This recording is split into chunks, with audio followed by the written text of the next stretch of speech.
नमो अरिहन्ताणं नमो सिद्धाणं नमो आयरियाणं नमो उवज्झायाणं नमो लोये सव्वसाहुणं तीन भुवन में सार वीतराग विज्ञानता शिव स्वरूप शिव का नमः त्रियोग संहारिके। यह परम मांगलिक ग्रंथ श्री छैडाला जी है। इसके रचयिता पंडित दौलत राम जी है। छैडाला की दूसरी ढाल में 7 तत्व संबंधी भूल हम पढ़ रहे हैं, जिसमें अभी तक हम जीव, अजीव, आश्रव, बंध, संवर और निर्जरा, ये 6 तत्व संबंधी भूल हम पढ़ चुके हैं। कल एक होमवर्क दिया था मैंने आप सभी को। क्या होमवर्क दिया था? होमवर्क ही ध्यान नहीं है। होमवर्क ध्यान है? बताओ संश्रिता, क्या होमवर्क था?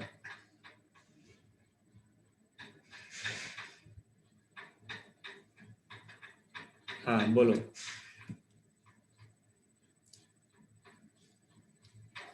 हेलो। हाँ बोलिए। आवाज नहीं आ रही। आवाज आ रही है? सर, हाँ सर, आपकी आवाज आ रही है, हमारी आ रही है सर? बिल्कुल बिल्कुल। बताओ क्या होमवर्क दिया था? सर आपने सर याद ही नहीं है मुझे शायद। हाँ आपने मैंने आंसर भी ढूंढ लिया था बट भूल गए। चलो, और कौन बताएगा भाई? विशुद्धि, क्या होमवर्क था? सर आपने होमवर्क दिया था कि निर्जरा संवर के बिना हो सकती है क्या? बढ़िया, समझ में आया भाई। प्रश्न ये था कि अभी हम लोगों ने संवर और निर्जरा पढ़ी थी। संवर मतलब कि कर्मों का आना रुक जाना, और निर्जरा मतलब कि जो बंधे हुए कर्म हैं वो कर्मों का आत्मा से निकल जाना, आत्मा से खिर जाना, वो कहलाती है निर्जरा। तो ये जो निर्जरा है, ये निर्जरा संवर के बिना हो सकती है कि संवर के बाद ही निर्जरा होती है? ये प्रश्न था। अभी समझ में आया सबको? बताइए क्या होगा। निर्जरा संवर के साथ ही होगी कि बिना संवर के हो सकती है? बोलो आराम। ये वैसे तो निर्जरा संवर के बिना नहीं हो सकती, पर अगर निर्जरा होगी भी तो आश्रव के कारण कर्म आते जाएंगे और निर्जरा से जाते जाएंगे, तो कोई कुछ होगा ही नहीं। वैसे तो नहीं हो सकती निर्जरा संवर के कारण। अच्छा, तो इनका उत्तर फाइनल ये है कि नहीं हो सकती है। ठीक है, बोलो हर्षित।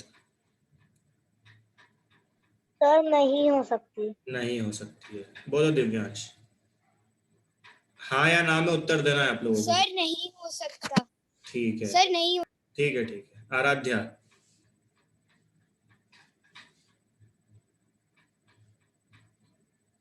नहीं, बोलो संश्रिता। सर मेरे पास भी अलग आंसर है और दीदी के पास भी अलग आंसर है। हाँ मेरा आंसर है कि था कि दोनों में हो सकती है, जैसे बोलो। मुझे ये कहना था कि दोनों में हो सकती है। ठीक है, इनका कहना है दोनों में हो सकती है। बोलिए संस्कृति बोलो। सर संवर तो है कि कर्मों का आना रुक जाना, तो फिर पहले रुकेंगे तो ही तो वो थोड़े से कम होंगे निर्जरा से, तो फिर नहीं हो सकता। ठीक है। और सर मेरा आंसर है कि दोनों से हो सकता है। मतलब जैसे अगर हम कहें कि संवर के साथ हो रहा है, संवर के साथ अगर निजरा होगी तो फिर तो मतलब कर्म आएंगे जरूर। मतलब अगर संवर के बिना निजरा होगी तो कर्म तो आएंगे, लेकिन रहेंगे भी, और मतलब पूरे नहीं गिरेंगे। मतलब धीरे धीरे कम होंगे, बट एग्जैक्टली पूरे कम नहीं होंगे, क्योंकि पूरा कम मतलब मोक्ष होता है। और अगर संवर के साथ भी होती है, मतलब दोनों होगा, तो संवर के साथ होगी तो फिर मोक्ष हो जाएगा, और संवर के बिना होगी तो फिर मतलब कम हो सकते हैं कर्म। अच्छा, बढ़िया। और अपूर्व।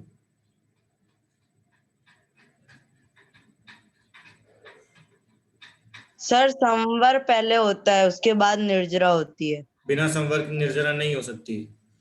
नहीं सर, पहले कर्म का आना रुकेगा, उसी के बाद कर्म का जाना शुरू होगा। ठीक है, बढ़िया, अच्छे उत्तर दिए आप सभी ने, सभी के उत्तर सही है। हाँ आराध्या, आप भी बोलो। मुझे ये कहना था कि दोनों में हो सकती है, जैसे कि अगर हम अकाम निर्जरा करते हैं कि कर्म यहाँ से तो आ रहे हैं, हम राग द्वेष कर रहे हैं, लेकिन हम गिर गए तो हमारा एक कर्म चला गया, तो ऐसे एक कर्म की निर्जरा हो गई। और दूसरा ये भी सकता है कि हमने तप किया तो हमारी निर्जरा हो गई। बहुत अच्छे, बढ़िया, गुड। समझ में आया भाई सभी को? नहीं समझ में आया? देखो, ये बात तो बिल्कुल अच्छी है कि संवर के बाद में निर्जरा होगी, है ना, ठीक बात है, पर बिना संवर के भी निर्जरा हो सकती है। कैसे? निर्जरा मतलब क्या होता है? निर्जरा मतलब कि जो कर्म हमारी आत्मा से लगे हुए थे वो कर्म अब जा रहे हैं, इसी का नाम निर्जरा था ना। मतलब कर्मों का उदय आना, अपनी भाषा में बोले तो कर्मों का उदय आना। जैसे कि हमने कोई कर्म का बंद करा और उस कर्म का फल मिल गया। फल मिल गया मतलब वो कर्म अब चला गया। फल मिलना मतलब क्या है? जैसे मैंने कोई अच्छा कर्म बांधा, है ना, मैंने अच्छा काम किया तो उससे अच्छे कर्म का माने पुण्य कर्म का आश्रय बंद हुआ। अब मुझे पुण्य का उदय आ गया, मतलब जो मैंने कर्म बांधा था उसका फल मेरे को मिल गया। तो वो कर्म अभी भी मेरी आत्मा से लगा रहेगा कि चला जाएगा? चला जाएगा ना, वो फल दे करके चला गया। जब वो कर्म ने अपना फल दे दिया तो वो आत्मा में रहकर क्या करेगा? वो आत्मा से चला गया। तो बिना संवर के भी निर्जरा पॉसिबल है।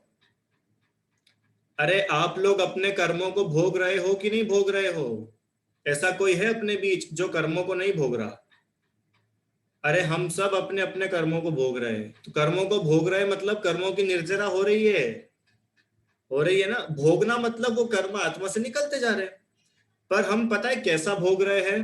हम संवर के साथ नहीं भोग रहे हैं। हम क्या करते कि कर्म उदय में आता है तो हम उसमें राग द्वेष कर लेते हैं, तो फिर से नया कर्म आ जाता है।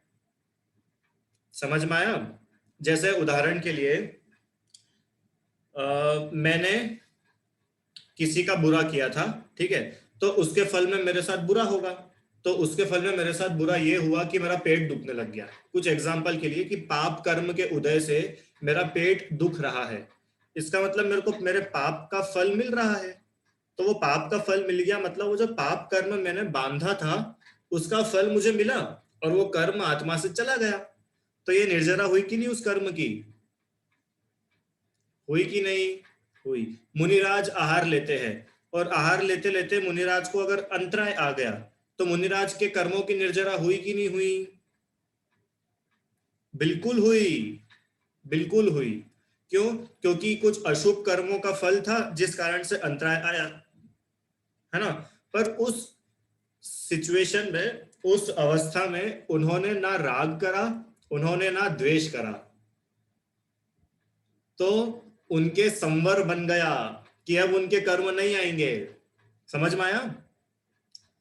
जब अपन ने वहां पढ़ा था अकाम निर्जरा, कभी अकाम निर्जरा करे भवन त्रिक में सुर तन धरे, माने कर्मों का फल तो मिल रहा है पर उस फल में क्या है?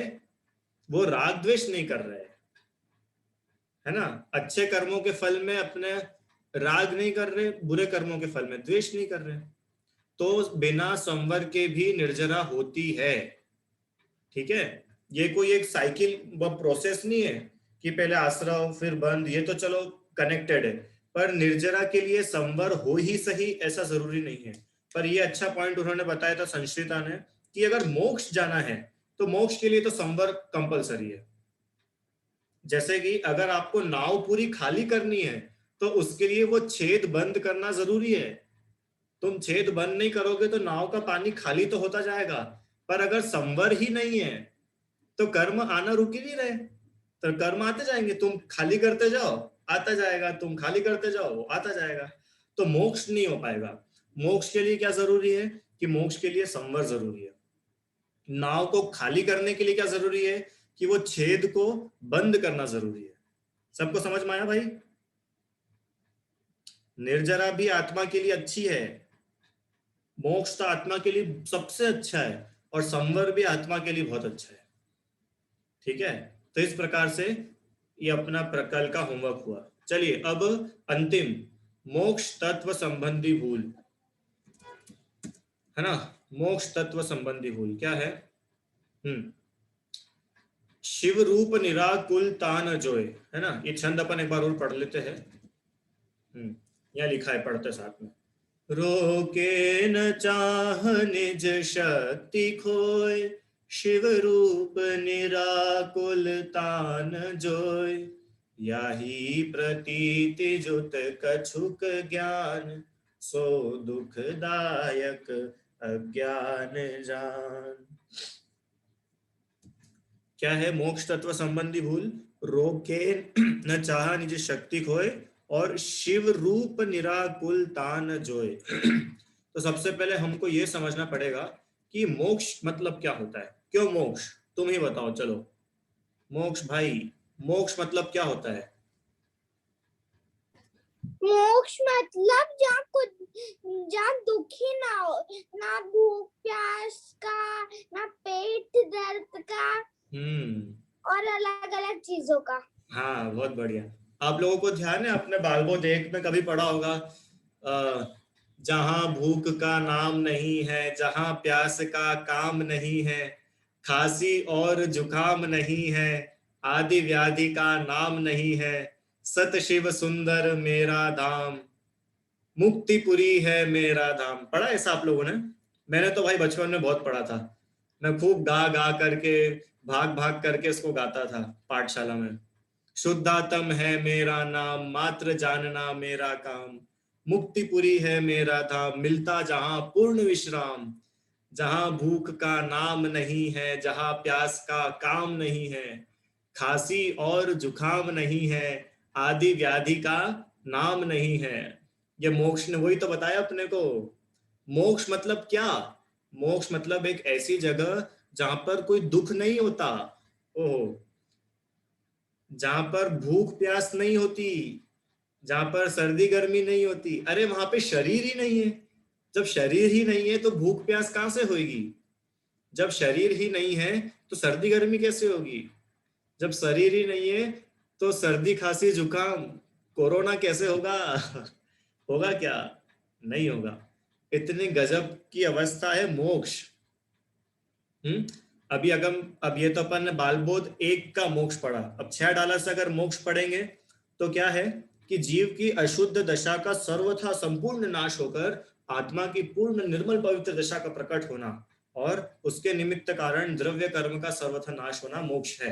माने सबसे सरल भाषा में अगर अपन मोक्ष समझे तो मोक्ष क्या है कि भैया निर्जरा में तो कर्म थोड़े थोड़े आत्मा से जा रहे थे, पर मोक्ष एक ऐसी अवस्था का नाम है जब आत्मा कर्मों से पूरी मुक्त हो जाती है, आत्मा में एक भी कर्म नहीं बचता है। उस अवस्था का नाम है मोक्ष अवस्था। समझ में आया? आप सब लोग मोक्ष जाना चाहते हो कि नहीं? सब लोग जानना चाहते हैं पक्का? ऐसा कोई है जिसकी इच्छा नहीं है मोक्ष जाने की? आप सब मोक्ष जाने की इच्छा रखते हो क्या? सही में भी अच्छी बात है। अच्छा, आप सब मुमुक्षु हो? आप सब मुमुक्षु हो? मोक्ष मुमुक्षु नहीं है, अरहम मुमुक्षु है। आराध्या कौन है? मुमुक्षु मतलब पता है आप लोगों को? मुमुक्षु मतलब क्या? जिसकी मोक्ष जाने की इच्छा है वह जीव कहलाता है मुमुक्षु। अब आप बताओ, आप मुमुक्षु हो कि नहीं? बिल्कुल है। अरे सब मुमुक्षु है, सब मोक्ष जाना चाहते हैं। पर मोक्ष मतलब क्या कि ऐसी अवस्था जहां पर कर्मों का बिल्कुल नाश हो गया। अरे एक भी कर्म ना बचा। जैसे वो नाव की ऐसी अवस्था हो गई कि अब उस नाव में पानी की एक बूंद नहीं बची, पूरी नाव वापस से खाली हो गई, है ना। तो मोक्ष माने एक भी कर्म आत्मा में नहीं बचा। तो ये मोक्ष कहां पर होता है? ये मोक्ष कहां पर है? मोक्ष है लोक के अग्रभाग में। अगर अपन जगह के हिसाब से देखा जाए तो ये मोक्ष कहां पर होता है कि ये जो 3 लोक है ना, इस 3 लोक के सबसे टॉप में, इस 3 लोक के सबसे टॉप में है मोक्ष, है ना। देखो इसमें एक डायग्राम है शायद, ये 3 लोक का नक्शा दिख रहा है आप लोगों को? थोड़ा सा मेरे को याद आ गया, एकदम यहाँ पर बना हुआ था, दिख रहा है सभी को व्हाइट कलर का? ये 3 लोक की रचना कहलाती है, यही पूरा विश्व है अपना। तो इसका जो सबसे ऊपर वाला पोर्शन है, यहाँ पर होती है सिद्धशिला, और जहां पर सिद्ध भगवान रहते हैं, ठीक है। तो ये मोक्ष तो जगह तो इसकी वहां पर है, तो ये वहां पर जीव कैसे जा सकता है? कि कैसे जा सकता है मतलब वो तप करेगा, तप से निर्जरा होगी, संवर रहेगा, तो उसके धीरे धीरे धीरे कर्म खाली होते जाएंगे, और जैसे ही उसकी आयु पूर्ण होगी, उसके सभी कर्मों का अभाव होगा, जीव मोक्ष में चल जाएगा। तो मैं कोई बताओ, मोक्ष में जाने के बाद हम बोर हो जाएंगे कि हम खुश रहेंगे? क्या लगता है, मोक्ष में हम खुश रहेंगे कि बोर होंगे? बोर होंगे कि खुश रहेंगे? सब लोग खुश रहोगे। पता है आपको, मोक्ष में टीवी नहीं रहेगी, चलेगा? क्यों? यहाँ तो बिना टीवी के आप लोग बोर हो जाते हो, थोड़ी देर लाइट चले जाए। मोक्ष में एसी नहीं, मोक्ष में पंखा नहीं, मोक्ष में मोबाइल नहीं, वहां पे वाईफाई भी नहीं है, वहां यूट्यूब भी नहीं चलेगा। मोक्ष में यूट्यूब भी नहीं चलता है, वाईफाई भी नहीं है। वहां पे तो आपके फ्रेंड्स भी नहीं रहेंगे, साइकिल भी नहीं है, फुटबॉल भी नहीं है, क्रिकेट भी नहीं है, कुछ भी नहीं है वहां। बहुत बोर हो जाएंगे सर, आप तो ऐसी कोई जगह बताओ जहां सब कुछ मिले। मोक्ष में तो बहुत बोर हो जाएंगे। जगत में बहुत सारे जीव ऐसे हैं जो मोक्ष को अच्छा नहीं मानते। क्यों? मोक्ष में क्या है, वहां कुछ मिलेगा ही नहीं। यहाँ तो मेरे को रसगुल्ला खाने के लिए मिलता है, मोक्ष में रसगुल्ला भी नहीं मिलेगा। यहाँ गुलाब जामुन, पानी पूरी, पोहे, जलेबी, इमरती, कचौरी, समोसा, यहाँ पे तो सब कुछ मिलता है, पर है ना मोक्ष में कुछ भी नहीं मिलेगा, तो बोर तो हो जाएंगे। और तो और मोक्ष में पता है कितने टाइम रहना है? क्यों? नरक में कितने टाइम तक रहते हैं? नरक में मिनिमम 10,000 साल और मैक्सिमम 33 सागर। स्वर्ग में, कि स्वर्ग में भी मिनिमम 10,000 साल, मैक्सिमम 33 सागर। और मोक्ष में मिनिमम मैक्सिमम कुछ है क्या? मोक्ष में मिनिमम कितने समय तक जीव रह सकता है? अरे अनंत काल तक जीव वहां पे रहेगा। तो अनंत काल तो बहुत लंबा टाइम होता है। 1-2 दिन की बात होती तो हम बिना टीवी के रह लेते, अनंत काल बिना टीवी के कैसे रहेंगे? क्यों हर्षित? आपको पता है मोक्ष में आपकी मम्मी भी नहीं रहेगी साथ में, तो फिर तो आप बोर हो जाओगे ना बिना मम्मी के मोक्ष में। तो थोड़े दिन तो हम चल लेता है, थोड़े दिन हम चला लेते हैं, पर मोक्ष में तो अनंत काल तक आपके साथ में कोई भी नहीं है, तो आप बोर नहीं हो गए। बोर तो हो सकते हैं। जिसको शरीर में सुख दुख लग रहा है वो तो 100% मोक्ष में बोर होएगा। वो तो आप और हम सब लोग इतना पढ़ के आ चुके हैं, इसलिए अपन लोग बोल भी पा रहे हैं कि हाँ sir, we are ready to go in मोक्ष। पर वास्तव में किसी से पूछो कि मोक्ष क्या होता है, तो लोग तो मोक्ष का स्वरूप ही नहीं समझते अभी ठीक से। मोक्ष मतलब कई लोग तो मानते कि स्वर्ग मतलब मोक्ष, या मोक्ष एक ऐसी जगह है कि जहाँ पे हम भगवान के अंदर मिल जाते हैं। बहुत से लोग ऐसा मानते हैं कि भगवान के अंदर हम मिल जाते हैं, मतलब एक कोई भगवान है ऊपर और उन भगवान के अंदर जाके हमारी आत्मा मिल जाती है तो हमारा मोक्ष हो जाता है। कोई ऐसा मानता है कि मोक्ष वोक्ष कुछ होता ही नहीं है, जो है सिर्फ यही है, ये एक ही लाइफ हमको मिली है। ऐसे जगत में बहुत सारे लोग हैं जो अलग अलग मान्यताएं रखते हैं। कोई स्वर्ग को नहीं मानता है, कोई नरक को नहीं मानता है, कोई मोक्ष को ही नहीं मानता है। कोई बोलता है कि यही तो मोक्ष है, मेरे अंदर ही तो मोक्ष है, मैं मुक्त हूं, मैं मोक्ष हो गया मेरा। बहुत से लोग ऐसे। कोई ऐसा बोलता है कि मैं तो हर बार नया नया बनता रहता हूं, मैं पुराना रहता ही नहीं हूं। कोई बोलता है कि मैं हर समय एक जैसा रहता हूं। ऐसे जगत में अनेक धर्म है, अनेक मत है, तो सब जगह मोक्ष की परिभाषाएं अलग अलग है। पर अब ये मोक्ष तत्व संबंधी भूल क्या होती है जीव से, कि शिव रूप निराकुलता। मोक्ष में शिव माने मोक्ष, रूप मतलब वहां पे निराकुलता रूप, वहां का जो सुख है, वहां का सुख कैसा है? सच्चा सुख है।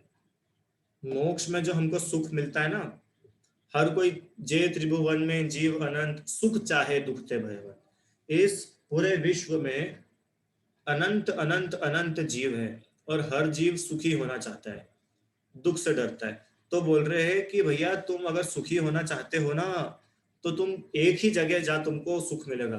कि सर कहाँ पे मिलेगा सुख? कि मोक्ष में सुख मिलेगा, मोक्ष में सुख मिलेगा।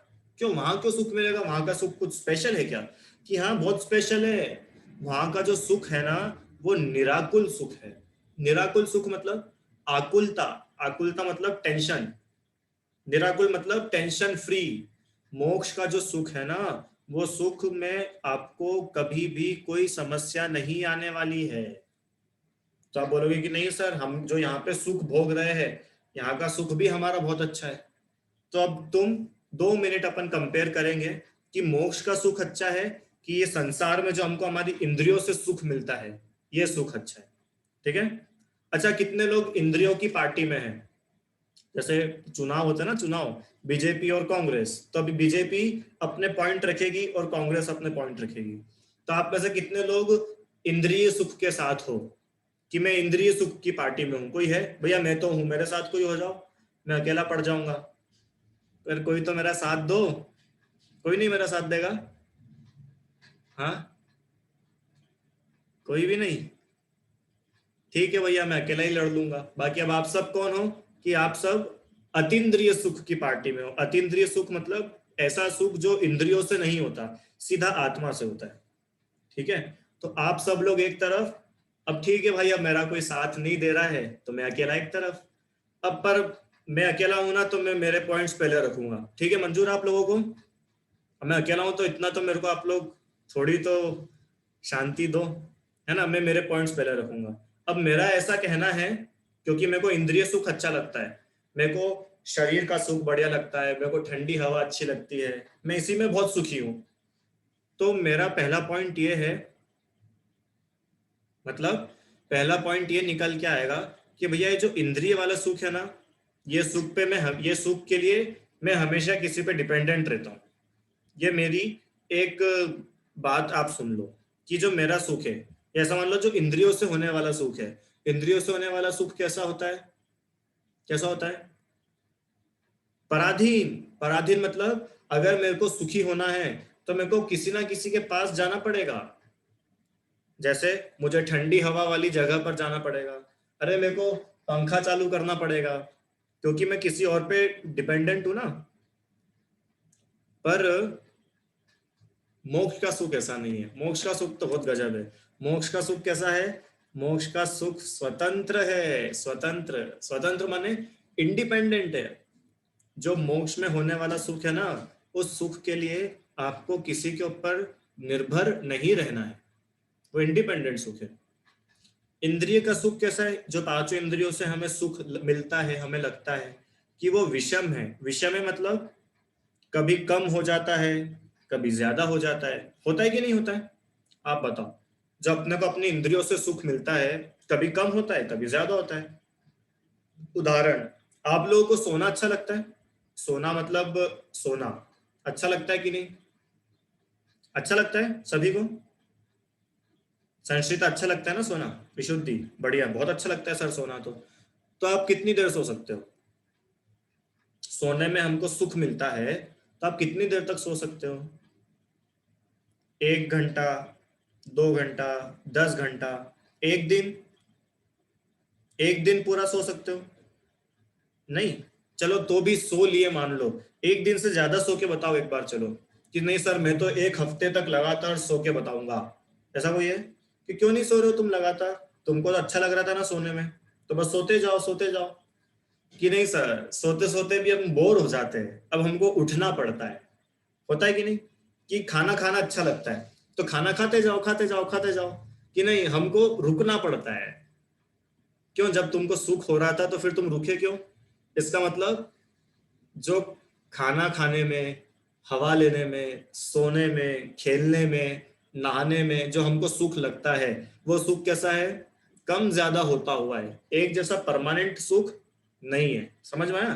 पर ये जो मोक्ष का सुख है ना, मोक्ष का सुख सम है। सम मतलब बिल्कुल इवन, एक जैसा चलता जाता है, चलता जाता है, चलता जाता है। ठीक है। अब इंद्रिय सुख कैसा है? विच्छिन्न। विच्छिन्न मतलब कि कहीं पर होगा, कहीं पर नहीं होगा, है ना। जैसे कि भारत की सड़कें कैसी है? कहीं पर अच्छी है, कहीं एकदम से गड्ढा आ जाता है, फिर थोड़ी देर अच्छी चली, फिर गड्ढा आ गया, है ना। मतलब एक जैसी नहीं चल रही है, कभी चलती है, कभी गड्ढा आ जाता है, फिर कभी चलती है, फिर कभी गड्ढा आ जाता है। पर मोक्ष में ऐसा नहीं है। मोक्ष में अगर आपका सुख शुरू हुआ तो वो हमेशा चलता रहेगा। ऐसा नहीं कि बीच में थोड़ी देर रुक जाता हूं फिर नया सुख आएगा, ऐसा नहीं। मोक्ष का जो सुख है ना, मोक्ष का तो गजब का सुख है। मोक्ष का सुख ऐसा है कि जीव को हमेशा हमेशा हमेशा मिलता रहता है। आप लोगों को कोई ऐसा सुख है जो हमेशा मिलता है? कम ज्यादा का नहीं बोल रहा हूँ, कंटिन्यूटी का बोल रहा हूँ। कोई ऐसी चीज बताओ जो आपको कंटिन्यूस सुख देती है, बताओ। टीवी, कि नहीं टीवी में भी कभी भी लाइट चली जाती है, तो वो भी कंटिन्यूस तो है नहीं, कभी ना कभी तो बंद हो जाता है। मोबाइल भी डिस्चार्ज हो जाता है। खाना पीना, कि खाने पीने से भी मन भर जाता है। माने इस संसार में एक भी सुख ऐसा नहीं है जिसको आप हमेशा हमेशा के लिए करते रहो और आप सुखी बने रहोगे।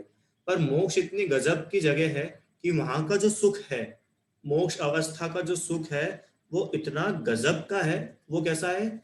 मोक्ष का सुख है अविच्छिन्न। अविच्छिन्न मतलब उसमें कोई भी गैप नहीं है, बिना गैप का एक जैसा सुख है। ठीक है। आइए चौथा पॉइंट, कि संसार का जो सुख है, इंद्रियों का सुख, वो तो हमारे कर्म बंध का कारण है। ये जो पांचों इंद्रियों से हमको सुख मिलता है, इससे हमारे कर्म, उल्टे कर्म बनते हैं। अपने को लगता है कि हम बहुत मजा आ रहा है, बहुत मजा आ रहा है, पर ये मजा अपने कर्म बंध का कारण रहता है। पर मोक्ष में ऐसा कुछ नहीं। यहाँ का जो सुख है ये आकुलता वाला है। हमें पूरे समय टेंशन बनी रहती है, ये सुख खत्म ना हो जाए, ये सुख कम ना हो जाए, रहती ना सभी को टेंशन। पर मोक्ष का जो सुख है, मोक्ष का सुख कैसा है? निराकुल सुख है। निराकुल सुख है। वहां मोक्ष के सुख में कोई आकुलता नहीं है। अब बताओ भाई, किसकी पार्टी जीतेगी? इंद्रिय सुख की पार्टी जीतेगी कि मोक्ष की पार्टी जीतेगी? मोक्ष की पार्टी ही जीतेगी। और कितने वोट से? कि 100% वोट से जीतेगी भाई। क्यों जीतेगी? क्योंकि मोक्ष है इतनी गजब वस्तु। मोक्ष में इतना आनंद है, इतना आनंद है, आप इमेजिन भी नहीं कर सकते हो। क्यों? मोक्ष में स्वर्ग से कितना गुना ज्यादा आनंद होगा, ये बताओ। चलो, मोक्ष में स्वर्ग से कितना ज्यादा अधिक आनंद होगा? मेरे को पक्का पता है कि कोई ना कोई उत्तर देगा, सर अनंत गुना। ये आ गया, उत्तर आ गया, अनंत गुना होगा सर, अनंत गुना। अब मैं आपको बताऊं, मोक्ष में और स्वर्ग में जो सुख है उनका कोई कंपैरिजन ही नहीं है। तुम अनंत गुना कैसे बोल रहे हो? मेरे को ये बताओ, जो स्वर्ग में अपने को सुख मिलता है, चारों गति में, ये बात तो पक्की है कि स्वर्ग में सबसे ज्यादा सुख है। ये तो अपन पहले ढाल में भी समझ करके आए, क्योंकि पुण्य करेगा तो स्वर्ग में जाएगा। तो स्वर्ग में सुख मिलता है, वहां शरीर बहुत बढ़िया मिलता है, वहां अप्सराएं रहती है, वहां वातावरण बहुत अच्छा रहता है, वहां पावर्स बहुत सारी होती है, वो सब कुछ बहुत अच्छा रहता है। तो ये बताओ कि जो स्वर्ग में हमको सुख होता है, वो इंद्रियों का सुख होता है कि आत्मा का सुख होता है? इतना सा बताओ, इंद्रियों का होता है कि आत्मा का होता है? कि स्वर्ग में भी हमको इंद्रियों वाला ही सुख मिलता है, आत्मा का सुख नहीं है वहां पे। अरे अच्छा शरीर मिला, अच्छा परिवार मिला, अच्छी पावर्स मिली, बहुत बढ़िया विमान मिल गया, खूब सोना चांदी पहनने को मिल गया, मुकुट मिल गया, तो ये तो सब शरीर संबंधी है, आत्मा से रिलेटेड तो कुछ भी नहीं है। तब ये बताओ कि जो शरीर संबंधी इंद्रियों से रिलेटेड जो सुख है, उसका आप अनंत गुना भी करोगे तो क्या वो इंद्रियों से हट करके हो जाएगा क्या, कि इंद्रिय वाला ही रहेगा? अरे आप लोगों को मैथ्स आता है कि नहीं आता है? मैथ्स पढ़ा है आप सबने? बड़े बच्चे जो थोड़ा 6ठी 7वीं के ऊपर के है, इतना गणित तो आप लोग जानते हो ना, कि माइनस के साथ में आप किसी को भी मल्टीप्लाई करोगे तो आंसर माइनस में आएगा कि प्लस में आएगा? काय में आएगा? माइनस में आएगा, पक्की बात है। अरे -10 को आप 2 से मल्टीप्लाई करोगे तो आंसर +20 आएगा कि -20 आएगा? -20 आएगा। मतलब कि माइनस में आप कितना भी गुना कर लो, कितना भी गुना कर लो, आप माइनस में जाते जाओगे। समझ में आया? तो जो स्वर्ग का सुख है वो तो अतीन्द्रिय सुख है। अब उसमें आप संख्यात गुना करो, असंख्यात गुना करो कि अनंत गुना करो, तो क्या वो अतीन्द्रिय कैसे बन जाएगा? वो तो इंद्रिय वाला ही रहेगा ना। समझ में आया कुछ आपको मैं क्या समझाना चाह रहा हूं? तो इसलिए मोक्ष के सुख की और स्वर्ग के सुख की कोई कंपैरिजन है ही नहीं। वो लोग मूर्ख है जो ऐसा बोलते हैं कि इस मोक्ष में स्वर्ग से भी अनंत गुना सुख है। अरे मोक्ष का सुख और स्वर्ग का सुख बहुत अलग चीज है भाई। तुम माइनस को प्लस बना के गणित की एग्जाम दोगे तो कहां से पास हो जाओगे? समझ में आया? ऐसा है भैया मोक्ष का सुख। कर्म बंध का अभाव उसका नाम है मोक्ष। तब ये बताओ कि मोक्ष तत्व संबंधी भूल आप और हम लोग करते कि नहीं करते? अपने को ऐसा लगता है कि अपन लोग नहीं करते, पर पक्के में करते हैं। जब अपने को ऐसा लगता है ना, बिना एसी के मैं कैसे रहूंगा, बिना कूलर के मैं, बिना फ्रेंड्स के मैं कैसे रहूंगा, क्या करूंगा, तो मतलब तुमको मोक्ष पसंद नहीं आ रहा है, क्योंकि मोक्ष में तो ये सब रहेंगे नहीं। अरे जो अपने आप को शरीर छोड़ करके आत्मा अनुभव करता है, जो अपने आप को शरीर छोड़ करके आत्मा मानता है, उसके लिए मोक्ष में कभी भी आकुलता हो ही नहीं सकती। आप ही बताओ क्यों रहेगी आकुलता जब आपके पास में शरीर ही नहीं है? एक बार आप जस्ट इमेजिन करो, आप 1 मिनट के लिए आप इतना सा इमेजिन करो कि आपके पास में शरीर नहीं है, आप सिर्फ एक आत्मा हो, ये शरीर आपके साथ नहीं है। तो अब बताओ आप दिन भर क्या करोगे? सुबह उठ के नहाने जाओगे दिव्यांश? हाँ, नहीं जाएंगे। क्यों? कि शरीर ही नहीं है, किसको नहीं नहाना है। अच्छा फिर खाना तो खाओगे, ब्रश करोगे कि नहीं? खाना खाओगे, दिन में सोओगे, खेलने जाओगे। अरे जब शरीर ही नहीं है तो तुम कुछ भी नहीं करोगे। तो बताओ ना, जब शरीर रहेगा ही नहीं तो तुम्हारी टेंशन्स कम होगी कि टेंशन्स बढ़ेगी? इतना सा उत्तर दे दो बस। जब शरीर हमारे साथ नहीं रहेगा तो हमारी आकुलताएं कम होंगी कि हमारी आकुलताएं बढ़ेगी? नियम से कम होगी। अरे कम क्या होगी, खत्म हो जाएगी, खत्म ही हो जाएगी। तो उस आकुलता के अभाव का नाम है मोक्ष। इतनी गजब अवस्था है। चक्रवर्ती, भरत चक्रवर्ती जैसे महापुरुष जिनके पास कुछ कमी नहीं थी, उन्होंने भी अपने राज्य संपदा सबको छोड़ा और मोक्ष के पथ पर आगे बढ़े। क्यों बढ़े मोक्ष के पथ पर आगे? यहाँ पर उनको सब कुछ मिला था कि नहीं, यहाँ पर जो कुछ भी मिल रहा है ना, उससे कुछ अलग ही है जो मोक्ष में है। ठीक है? तो आप और हम सभी ऐसे मोक्ष तत्व को प्राप्त करें, है ना? चलो अब इसके आगे एक लाइन और है, उसका भी अर्थ अपन अभी कर लेते हैं। अग्रहित मिथ्या ज्ञान, इसमें नहीं है, एक सेकंड, इसमें आपको हाथों हाथ बता देता हूं। तो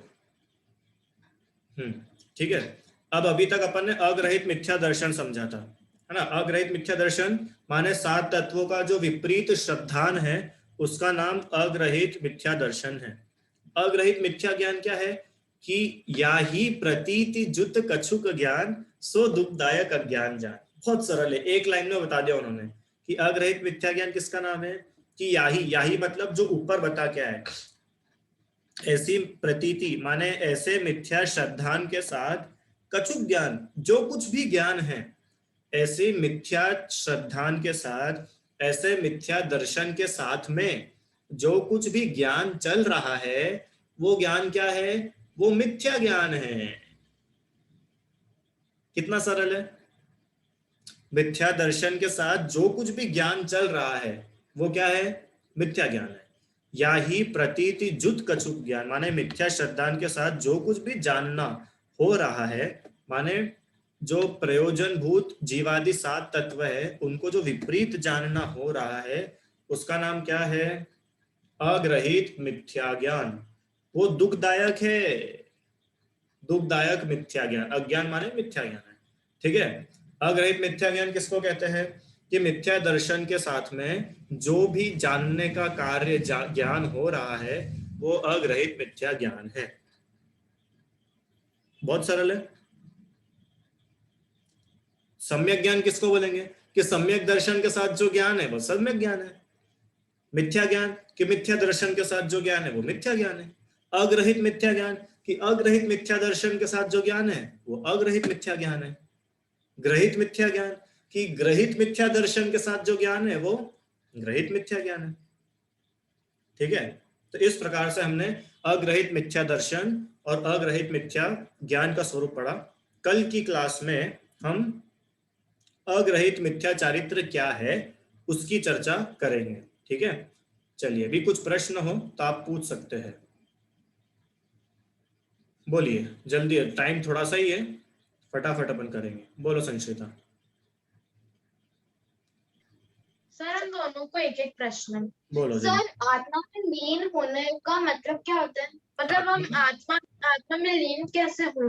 आपने तो बोला कि आत्मा में लीन होना बस अपने आत्मा में आना। बहुत अच्छे। ये प्रश्न और किसी को आया क्या अभी तक जो अपन ने पढ़ा उतने में?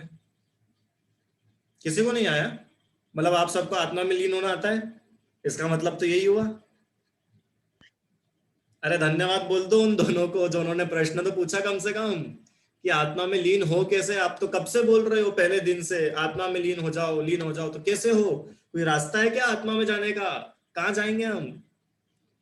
तो दौलत राम जी ने छठी डाल में पूरी प्रोसेस बताई है कि आत्मा में लीन कैसे हुआ जाता है, पूरी प्रोसेस दे रखी है। ठीक है, अब अभी अपने पास समय थोड़ा कम है, अपन इसकी कल थोड़ी सी चर्चा करेंगे क्लास में, और फिर छठी डाल जब पढ़ेंगे जब तो अच्छे से आएगा।